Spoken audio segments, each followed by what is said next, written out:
What's going on, guys? Welcome back to the podcast, Talking with Beauties, episode 109, the Wednesday news. And on today's episode, we're talking about NHL playoffs because round 2 has started. Oklahoma softball lost Bedlam, but also lost the Big 12 champion. So we're going to talk about that. Plus, San Diego Padres added a brand new contact bat to their lineup. But first, let's head into the world of racing.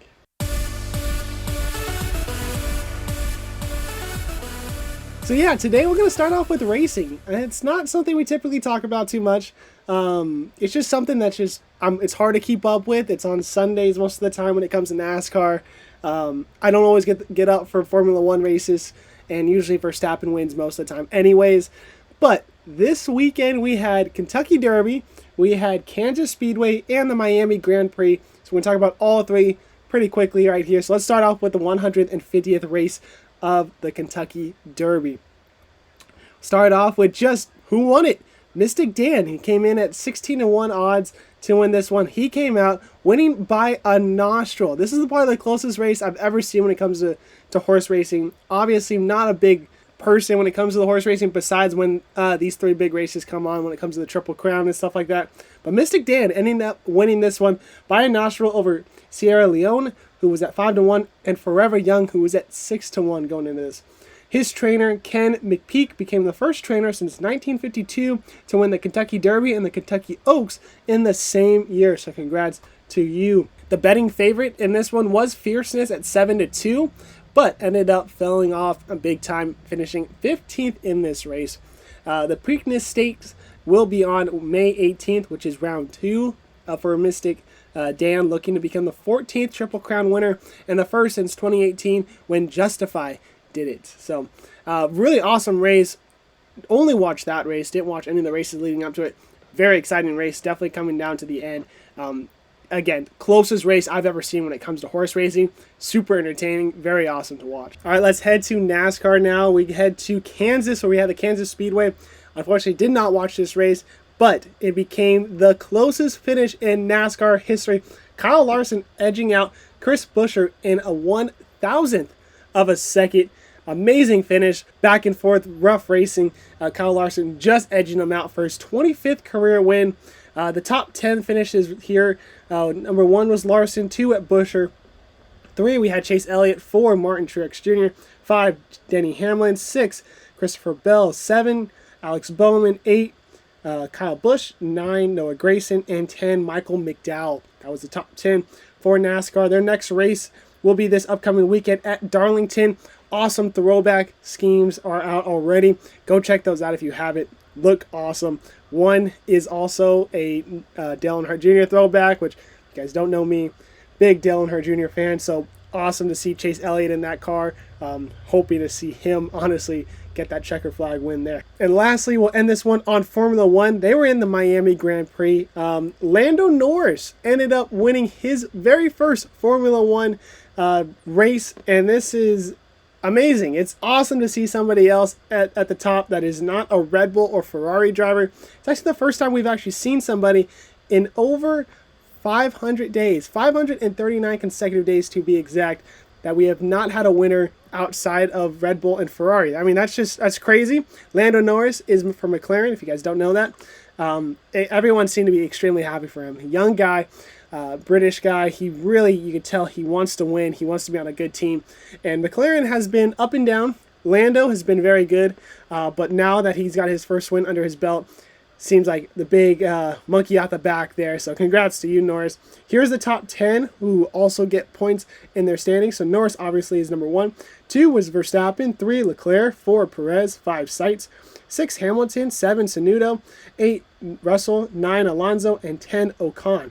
Their next race will be the Emilia Romagna Grand Prix on May 19th. So they have 1 week off for Formula 1. Now let's move on to NHL. All right, the world of hockey will start off with the firing of associate coach Todd Rudiger from Pittsburgh. That was effected immediately. Winnipeg's head coach Rick Bowness has announced that he is retiring from the game. I believe he has now officially the most games coached in the National Hockey League. So congrats on awesome career bonus. He's been around forever, so it's going to be weird to not see him behind the bench of another team. Ottawa and Travis Green are expected to agree on a new deal, making him the new head coach for the Ottawa Senators. Don't know what to expect of this. It's just new news. And let's head to playoff recap. So we'll start off with Thursday night games. That was Vancouver beating Nashville 4-2. They won in a 1-0 contest in Game 6. Scored with less than 2 minutes left in that game. Vancouver looked really good. They had 3 goalies in there this whole series and ended up getting it done. What is going to happen this next series against Edmonton, I don't really know. I did pick Vancouver in my bracket through ESPN. So obviously I'm going to choose Vancouver in this one. I kind of want to avoid Edmonton as much as possible. But personally, I would not have any Canadian teams in the playoffs, if that was my opinion. But what can you do? So anyways, Vancouver looked really good. It's going to be a really good series between them and the Oilers. We head to our 2 Game 7s. We'll start off with Toronto and Boston. Toronto did force Game 7 after winning at home against the Bruins. Good goaltending performance from Joseph Woll. Game 7, Boston and Toronto just had back and forth. Awesome goaltending. Samsonov in net for the Leafs. Swayman in net for the Bees. And it was back and forth. I don't know who was going to win that one. It seemed like it was going to be another 1-0 win. Ended up going to overtime. Pasternak with the game winner in overtime. 2-1 win for the Bees. Awesome, thrilling game. Toronto has still not beaten Boston in the playoffs since 1959. That streak will continue. I don't think it's going to end anytime soon either. So tough look for Toronto. Another heartbreaking exit in the playoffs. Then we head to the second game, Sundays, Dallas versus Vegas. Dallas ended up coming in this one, having a better odds. Pete DeBoer was 7-0 coming into this one. Their head coach in Game 7s in his career. So a lot of history on their side for Dallas. Dallas ended up getting 2 goals in this one, ended up being enough in the 2-1 win in Game 7 from Vaska and Johnson. So really good performance by the Stars there, really good defensive game. Pete DeBoer is now 8-0 in Game 7s. Now let's head to round 2, where Carolina and New York also started on Sunday. The game actually before Dallas and Vegas, oddly enough. And the Rangers are now 5-0 in the playoffs after winning 4-3 in Game 1 over the Canes. Personally, I actually really like the Rangers a lot. I don't think that President's Trophy curse is hitting them hard yet, but I still think that is a curse, and I still think there's a likely chance that they are not going to make it out of the Eastern Conference. But as of right now, they looked outstanding. 5-0 in the playoffs. Let's see if they make it 6. Boston and Florida actually ended minutes ago. I'm actually recording this on Monday because I am traveling back to California for the summer on Tuesday. So we're getting all the recordings done on Monday. If there's any big or something crazy that I need to include, I will include it on the Tuesday when I get back. But Tuesday will be all editing, and then you guys will see this on Wednesday. So if there's anything little or something in the news on Tuesday, you will not hear it in this episode. But for Florida and Boston, that game just ended. Boston ended up smoking Florida 5-1. And honestly, I felt like Florida was going to be the one controlling this one. I really did think that they could have been waxing Boston. Boston's 4-0 on the season against them. Now make it 5-0. So I don't know what to expect from the Panthers anymore. Bobrovsky looks good, but in this game did not. His positioning was off. Defensively, Florida did not look all that good either. Boston seemed to just do whatever they wanted. Florida did get the first goal in this one, but Boston ended up scoring the next 5. So tough game for the Panthers. They have a chance to get back into this, but they go down 2-0. It's going to be a tough hill to climb. So very interesting to watch the rest of this series. Tuesday, though, we got Colorado and Dallas starting up. Carolina and New York will get Game 2. Wednesday, we got Edmonton and Vancouver hitting it back up for Game 1 on Wednesday. So that is the playoffs for the round 1, end of round 1 and the beginning of round 2. All right, let's head to the MLB, where we'll start off with the blockbuster trade. San Diego and Miami exchange players. Luis Arraez goes from Miami to San Diego and cash considerations in exchange for Woo Suk Go, Dylan Head, Jacob Marcy, and Nathan Martinella. That is, I think, 3 minor leaguers and 1 relief pitcher going to Miami. Honestly, not surprised. I think if we mentioned this in our preview episode on MLB Talk, We all said Arise was not going to be there to end the season. I don't even know if somebody did say San Diego. I have to go check that. I'll put it up right here if someone actually did mention it. I don't think I was one that mentioned him going to San Diego, but Luis Arise, one of the best hitters, contact hitters in the league right now, batting above 300. He actually became the first Padre to hit 4 hits in his debut.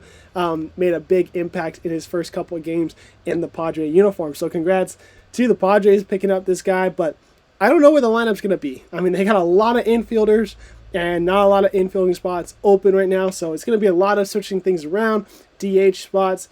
Maybe they're also considering potential injuries, next guy up, a lot of depth on that team when it comes to the infield. So Luis Arise, really good pickup, very interested to see what Miami does with Jazz Chisholm now, potentially on the chopping block now. All right, let's head to the IL news. Start off with Philadelphia. Trey Turner will be out 6 weeks with a hamstring injury.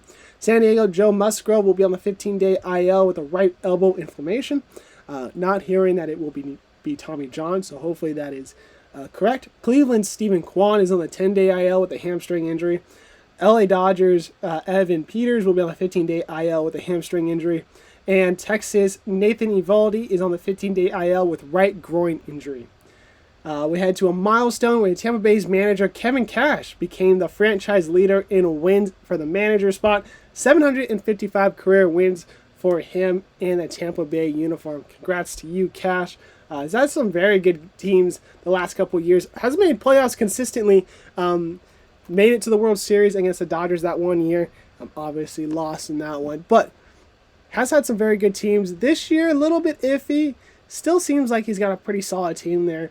So I'm curious what he's going to do for the rest of the season. I think that team is still probably going to make a wild card spot, though. All right, let's head to uniform update because we got a new City Connect. Did not expect this one to drop this week, but Detroit Tigers have dropped their new City Connects. And yes, I was right about the hats. Did not include these hats in a past episode, but the leaks that I were seeing about it were 100% true. Let's get into the uniform, though. This is a Motor City uniform. Obviously, we all know Detroit being big with the cars and industry like that. Going on with Motor City on the front of their navy blue uniform, navy blue pants, and navy blue hat is also there. We got this pattern going down the front in the royal blue, which is almost like a tire track look, obviously for Motor City. So another car implementation there. On the arm, we have a diamond pattern, which is actually a lot like the road signs in Michigan. That D logo is where the M logo in the Michigan road signs would be, so they're replacing that with their normal D logo that we see on the normal hats, their modern hats and uniforms nowadays. With the number 313 underneath it, that is an area code for Detroit, with that number 1 representing the M1, aka Woodwork Avenue, which is the first paved road in the United States, and the same street that Camaro Park is located on. So a little bit history there as well. So I really actually like the meaning behind that patch. I think that patch is very awesome. It really does pop on this navy blue uniform being that white logo. So as I mentioned, the hat is the same color. It says Detroit across the front of it in kind of a very basic font. Same with the font on the front, very basic looking. Tiger logo on the underside right here. Looks very good. It is in that royal blue, so it's easy to see, but not really stand out-ish, but you can tell that there's something there. It is that modern Tiger logo that we normally see on their branding from now. On the side of the hat, we have a VIN number, like what most cars or all cars have, reading DET 1901 3545 6884. Now that sounds like a lot of numbers and letters, but what does it actually mean? This actually represents the 4 years that they have won the World Series and the year that Detroit Tigers were inaugurated into the MLB. So 1901, first year, DET, Detroit. So that is the beginning. 1935, year 1, 1945, year 2, 1968, year 3, and 1984, year 4, and the most recent World Series win. So I thought that was actually really cool. I like that implemented. That's actually seen on the inside of the collar of the uniform as well. So a good little addition there, adding that VIN number. These will debut this weekend, May 10th, against the Houston Astros. What do I give them? 6.2 out of 10 for me. They don't stand out that much, Really like the history and the meaning behind it. I think it does work really well with the Motor City.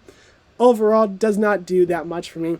Is better than a lot of other ones, though. I think they did a lot better when it comes to implementing the city of Detroit into the uniform. So I think that it gets us some bonus points, but just does not stand out. All right, let's head to college softball. We'll start off with the rankings. All right, let's get into the rankings. Texas stays at number 1. Oklahoma State jumps up 2 spots to 2. Tennessee State's put at 3. Oklahoma drops 2 spots to 4. Duke and UCLA stay put at 5 and 6. Florida gets a +2 to 7. Stanford drops 1 to 8. LSU gets a +4 to 9. A&M drops 2 to 10. Washington drops 1 to 11. Missouri jumps up 3 to 12. Arkansas drops 2 to 13. Georgia drops 2 to 14.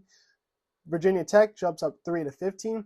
Florida State drops 2 to 16. Mississippi State jumps up 2 to 17. Louisiana gets a -1 to 18. Arizona jumps up 1 to 19. Alabama drops 4 to 20. Clemson gets a +1 to 21. Oregon drops 1 to 22. Northwestern stays put at 23. Miami of Ohio jumps up 1 to 24. Kentucky drops 1 to 25. Other receiving votes that were double digits: Cal at 27, Texas State at 22, Boston University at 19, and Auburn at 12. All right, now let's head to the upsets. We'll start off with the midweeks. Auburn beat number 16 Alabama 4-3, and Troy beat number 17 Louisiana 3-0. We head to Friday. Number 4 Oklahoma State beat number 2 Oklahoma 6-3. Number 9 Florida beat number 8 Texas A&M 2-1. Ole Miss beat number 11 Arkansas 6-0. Number 19 Mississippi State beat number 12 Georgia 2-0. And Syracuse beat number 14 Florida State 4-3. We had a Saturday when number 4 Oklahoma State beat number 2 Oklahoma 6-2, winning the series against the Sooners, their first time in Oklahoma, on the road at Oklahoma since 1993. And Oklahoma ended up, because of this loss and Texas winning their games against Texas Tech, forced Oklahoma to not get a share of the Big 12 championship game or Big 12 championship trophy. Texas ended up winning that one. Oklahoma would actually be number 2 seed in their conference tournament, which ended up starting this upcoming weekend. We had to more upsets. So number 9 Florida beat number 8 Texas A&M in 8 innings 9-8. Utah beat number 10 Washington 2-1. Now Ole Miss beat number 11 Arkansas 4-3. Syracuse beat number 14 Florida State in 5 innings 13-5. Auburn beat number 16 Alabama 3-0. And Indiana beat number 23 Northwestern 8-3. Now we had a Sunday. Number 21 Oregon beat number 7 Stanford 1-0. Number 9 Florida swept Texas A&M 11-3. That one was in 6. Number 19 Mississippi State beat number 12 Georgia 2-1, and Liberty beat number 13 LSU 3-1. Now let's head into the Arizona State update.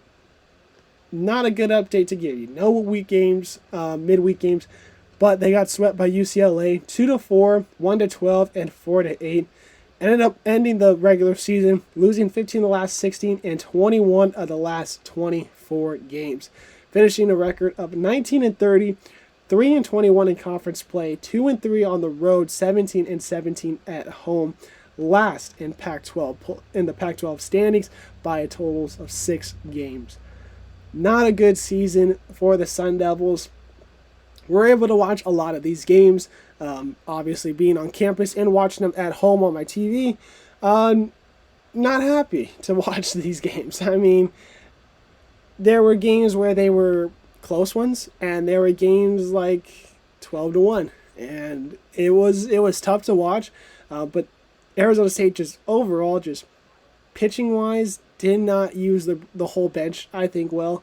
Mainly only used 3 girls, and those 3 girls got raked all season long. So I don't know what they're gonna have to do, recruiting up pitching, or maybe use the ladies that are on the bench, because there's a lot more pitchers on this team that are rostered that they didn't use. So definitely something to look for next season is can they get pitching dialed in. Players to note though for the regular season: Tanya Wendell, she had a 378 batting average, one of the tops in the team. 10 doubles, which led the team. 25 RBIs, which was second on the team, and had 0 errors in the 46 games she played. She started in all of those as well. Kelsey Hall, she had 345 batting average, an on-base percentage of 435. She played all 49 games and started all 49 games. Kayla Lissy, she had a 304 batting average, 14 of 14 on stolen bases, which actually was tied for first on the team. 3 triples, which led the team, and she started in all 49 games this season. And the last one, Alicia Denby, she played in also all 49 games. She led the team in RBIs, which she had 33, and home runs at 12. So just a couple players, just a shout out there, that had really good seasons despite the overall really bad team performance. So this week for the Devils, they start off in the Pac-12 play against 8-seeded Oregon State on Wednesday at 7 p.m. If they win that one, they will move on and play number 1 seed UCLA on Thursday at 4 p.m. I mean, they might be able to beat Oregon State. They did not beat them when I watched them. Those were kind of rough games. They were back and forth, but just ended up not being able to finish those games off. So if they do get past that, I don't really think they're going to be able to upset UCLA. The good thing is they just saw them, so they know who they are, what they are capable of. But it's just not going to be a very close game if they make it there. So obviously I'm going to root for them, but it's just not going to be a very fun weekend probably to watch on Wednesday. So that might be the final game of the season for them. Unless they win that one, they move on to Thursday. All right, let's head to college baseball. Let's start off with the rankings. We got a new number 1 in town. We got Tennessee jumping up 2 spots to number 1. Clemson jumps up 2 spots as well to number 2. Texas A&M drops 2 spots to 3. Kentucky gets a plus 4 to 4. Arkansas drops 3 to 5. East Carolina drops 1 to 6. Oregon State drops 1 to 7. Florida State drops 1 to 8. Duke gets a plus 1 to 9. Virginia gets a plus 1 to 10. North Carolina gets a plus 1 to 11. Wake Forest gets a plus 1 to 12. South Carolina gets a plus 2 to 13. Mississippi State gets a plus 2 to 14. Georgia gets a plus 4 to 15. UCI drops 7 to 16. Arizona gets a plus 4 to 17. Oklahoma gets a plus 4 to 19. Oklahoma State drops 5 to 19. Indiana State gets a plus 4 to 20. Troy goes from unranked to 21. Louisiana drops 4 to 22. NC State drops 3 to 23. Oregon goes from unranked to 24, and UC Santa Barbara goes from unranked to 25. Vanderbilt, Alabama, and Utah all dropped out of this week's rankings. All right, let's get into the upsets of the week. Start off with the midweeks. Lipscomb beat number 3 Tennessee 9-6. Oregon beat Oregon State 9-5. UNC Wilmington beat number 20 ranked NC State in 10 innings 5-4. GCU smoked number 21 Arizona 24-8 in 7 innings. Oral Roberts beat number 22 Oklahoma 3-1. We had the Friday LSU beat number 1 Texas A&M 6-4. Florida beat number 3 Tennessee 4-3. Georgia Tech beat number 4 Clemson 14-12. Number 20 NC State beat number 7 Florida State 8-7. Cal Poly beat number 9 UCI 10-5. Texas beat number 14 Oklahoma State 7-5. Number 19 Georgia beat number 17 Vanderbilt in 7 innings 10-0. And Troy beat number 18 Louisiana in 7 innings 16-5. Saturday, we had LSU winning again, beating number 1 Texas A&M 6-4. Number 8 Kentucky beating number 2 Arkansas 11-3. Washington State beat number 6 Oregon State 10-9. Texas beat number 14 Oklahoma State 6-3. Mizzou beat number 15 South Carolina 8-3. Number 19 Georgia beat number 17 Vanderbilt 14-7. That one was in 8 innings. Troy beat number 18 Louisiana 8-4. Oregon beat Utah ranked 25 twice. It had back-to-back games 7-5 and 5-1. Sunday, number 8 Kentucky beat number 2 Arkansas 7-4. South Florida beat number 5 East Carolina 7 innings 5-4. Cal Poly beat number 9 UCI 11-2. Number 23 Alabama beat number 16 Mississippi State 10-5. Number 19 Georgia beat number 17 Vanderbilt 11-7. Arizona State update. Arizona State is now 26-23 on the season. 2 wins this midweek against UC San Diego, 15-5 and 19-8. And then they went 2-1 against Washington, 11-7, 9-14, and a 21-18 Sunday win. Wow. I mean, it looks like we're playing baseball. I mean, it doesn't look like we're playing baseball. It looks like we're playing football here. 21-18. That's an unreal score. But on a really good week for the Sun Devils. They went 4-1 on the weekend, so now they're above 500. This upcoming week, though, they get a game against Arizona on Tuesday night, and they get 3 on the road at Stanford. Honestly, I can see them being on the positive side of this weekend. Arizona's going to be a tough one. Obviously, rivalry week, anything can happen, but it's going to be a tough game, especially with them being a top 25 school. Stanford, though, I think that they're going to be able to take 2 out of 3 against Stanford. So I think it's going to be a positive weekend for the Devils going into the last week of regular season. All right, let's head to games of the week. Start off with the NHL. We got Saturday at 7 p.m. on TNT, Game 3, Colorado at Dallas. MLB, I got Oakland versus Seattle for a 3-game set. That's actually going to be top for the AL West if the standings all hold. NCAA Baseball, I got Mississippi State versus Arkansas, a top 25 matchup there. Actually really like both of these teams going into it, so I think that's going to be a really good game for those to watch, a 3-game set as well. All right, guys, well, that would do it for this episode. Thank you guys for listening. Episode 109 in the books. Appreciate you guys listening to this. If you guys are watching us on YouTube, make sure you guys check the links down below for Instagram, Twitter, and TikTok, and then also find us on Spotify and Apple Podcasts. If you're listening to us on those, go check out our YouTube channel. We make a lot of graphics and actually fun episodes that are not on Spotify and Apple Podcasts that you guys might want to go check out. You guys will actually be notified about those. You guys hit that bell icon, and you guys follow the Instagram and the other social media accounts because we post whenever we make new episodes. So go check out those. Appreciate you guys listening to this one. Have an awesome weekend, and we'll see you guys later.